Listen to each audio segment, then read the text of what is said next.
So teaching at BC was very important for me writing Winning the Customer. It was me getting down and dirty and creating this curriculum and talking to the kids. And next thing you know, I'm saying, hey, this isn't just about sports. This really applies to any company and any mass marketing. So it really got me thinking, how do I apply what happened to what I did in sports to what people do every day in business and marketing? So BC was incredible and very important to making that happen. When we were at the Patriots, we marketed to season ticket holders and corporate partners and club seat members. And what people don't realize is everybody has season ticket holders. They just don't look at them that way. So if you look at your customers like a season ticket holder and you want to grow the business and have them move from being a season ticket holder to a club seat member to a corporate sponsor, you have to treat them different at each level. It's the same with any customer. With us, we had fans. With the general marketing group in mass industry, you have to convert your consumers into fans.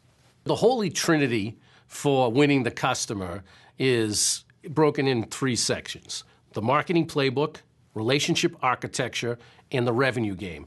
Each section, I think, is crucial into making sure you do business. So the first part is about the structure, how to build your organization, how to put people in a position to win. The second piece is making sure your folks know how to build relationships with their clients and consumers. And then finally, how to wrap it all up together to turn that and convert it into revenue. When I started at the Patriots, it was a very transactional organization. And most companies that sell products are. Someone shows up, they say, here, buy this product, and I'll see you for the next purchase. Well, it isn't as simple as that if you want a lifetime of purchases. If you treat it as a transactional where people buy once, then there's no guarantee that they're going to come back another time. But if you build a relationship with people and understand what they want and give them what they want, they're going to keep coming back over and over again for a lifetime of purchases. So it's a significant difference, and it means a great deal to the sustainability of your organization. So every single day, people talk about how important relationships are to doing business. Being a relationship architect is all about how you do that, not by time, the way most relationships are built, but by design. And it's more paying attention and not squandering relationships every single day.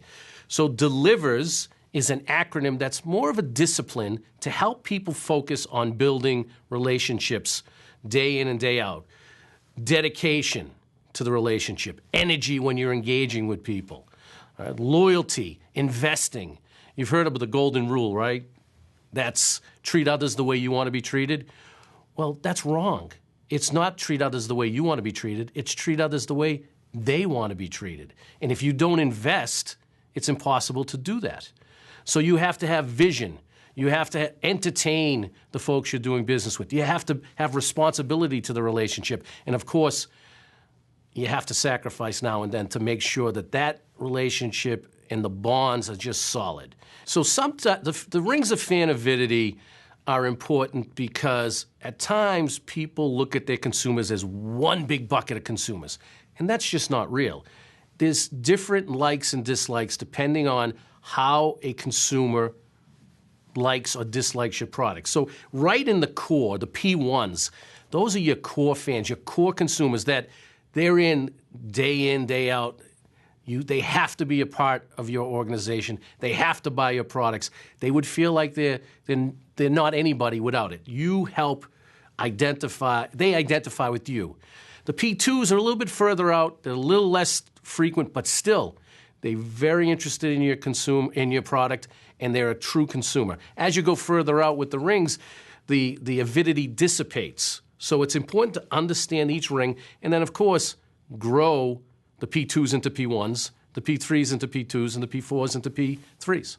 If you read the book, you'll see that my personal life, my family, and my upbringing deeply embedded in it. I went to a Catholic grammar school, I went to BC High, a Catholic high school, and I went to BC, a Catholic college. So being a Catholic is a big part of my life. And quite often I refer back to references in the Bible and different aspects within my upbringing that I can associate outside of religion and more in tune with business. So the 10 Commandments, they're properties, so you can pay attention to building that relationship. The 7 sins of sales and marketing kind of tip you off to things you should not do when you're in business.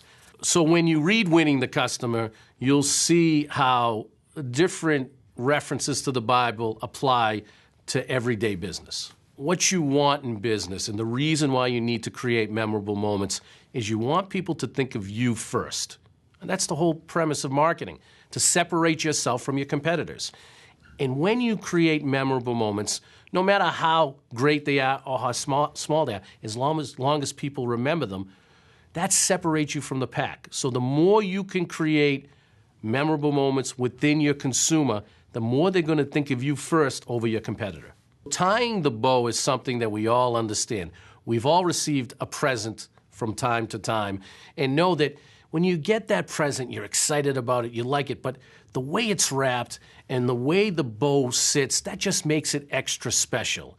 In business, it's one thing to give folks what they're expecting, but when you give that little extra and you wrap it just nice and neatly, it's great. When we were at the team, we used to do team trips, and we used to take people away, and one thing that we looked at that was the bow was when they came into the room, when they first checked in, the light would be blinking on the phone for a message. And when they picked up that message, it would be Adam Vinatieri. And he would say, "Welcome to your Patriots trip. We hope you had a good time getting in, and we want you to have a ball. So please, if you need anything, contact a Patriots marketing person." And now this message that took him about 30 to 40 seconds, people are just wowed because now here's Adam Vinatieri leaving a message for you. It makes it just that extra special. People think that building relationships is always about saying yes. That's incorrect.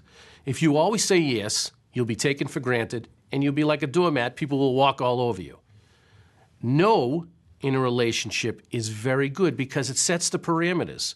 It puts respect into the relationship. If you're always saying yes, you'll become convenient. So there's times when it's appropriate, if it's not possible to do something, to say no. I always told my salespeople, if someone comes to you and they ask you for something, and you can do it, by all means, say yes.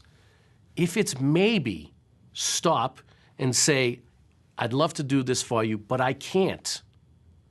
Because you want to manage their expectations. If you say yes and it turns into a no, you're going to look like you failed. And then finally, of course, if it's no, under all circumstances, you have to say no. The Tasmanian Devil, I was a big cartoon watcher when I was a kid, and I always watched Bugs Bunny and Tasmanian Devil. And if you don't know who that is, it's this myopic creature that spins around, and when he stops, the dust settles, and what you see is this ugly person who just wants to gobble up everything and be selfish.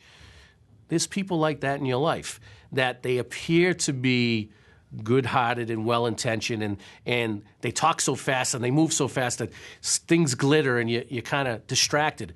But when the dust settles with them, you realize that they're only out for themselves. So it's important to identify the Tasmanian devils in your life and get them out, because that just brings you down. And they say you are the company you keep. Well, it's true. So if you want your brand to be solid, get those Tasmanian devils out of your life. I've never taken a marketing class, but I was in radio and television, and I used to speak to the listeners all the time. I was a producer. I answered the phone, and I understood what they wanted and what they liked because it was a little small focus group. So when I took over marketing for the radio station, it became quite natural to me because I knew what they wanted and I knew what to give to them. When I moved to the Patriots, I took the same approach. I used to walk around the tailgate parties, talk to people, and try to understand what it was that they wanted and what was important to them when it came to the Patriots. So the combined experience of understanding what our listeners and fans wanted really helped me get to a place where I knew what to give them. And that really helped out with the book a lot. Winning the Customer is not about any job, any industry, it's about the customer. And no matter what you're selling or what you're providing, the customer always has to get what they want. They have to feel comfortable. They have to need the product, and they have to feel like they want to be a part of your organization. And if you can do that, you're going to make money. If you can't, well, you may want to find a different job to do.